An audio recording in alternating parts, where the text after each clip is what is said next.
melko joka kesähän täällä tuli lapsena käytyä ja ehkä ne hauskimmat muistot liittyy noihin luokkaretkiin, mitä täällä tehtiin. Ja muistan eräänkin kerran, kun pojan koltiaisena täällä porukalla oltiin, niin sitten meillä oli vähän kilpailu, että kuka uskaltaa eniten kertoja putkeen mennä tuohon viikinkilaivaan. Ja mä varmaan siinä toistakymmentä kertaa kävin siinä viikinkilaivassa ja enpä muista, että olisin ikinä niin pahoinvoiva ollut kuin sen jälkeen. Ja mä oksensin koko bussin matkan täältä takaisin kouluun.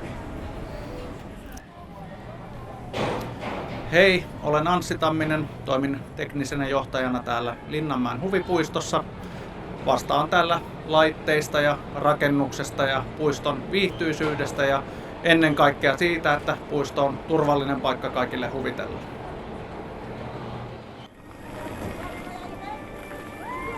No, Vuoristoratahan on yksi niitä niin kuin ehkä ikimuistoisempia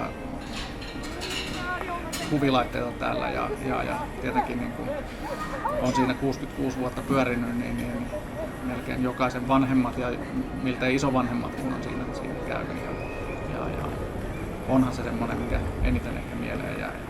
Onhan ne toki ne jarrumiehet siinä se omaleimaisin juttu tuossa Vuoristoradassa. Ja siellä Vuoristoradassa jarrumiehinä on toiminut hävittäjälentäjiä ja lääkäreitä ja lakimiehiä ja pitkäaikaisin jarrumies Lipposen Topi 37 kesää toimi jarrumiehenä siinä, kunnes muutama vuosi sitten jäi eläkkeelle.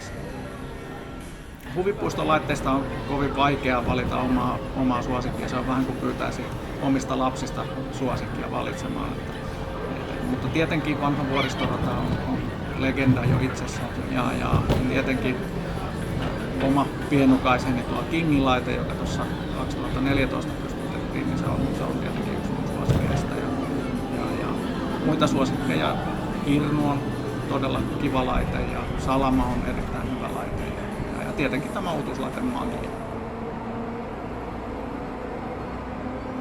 Ehkä sitä ihan samalla tapaa enää osaa nauttia kuin poikasena, mutta on se edelleen mahtavaa johonkin uuteen hienoon huvilaitteeseen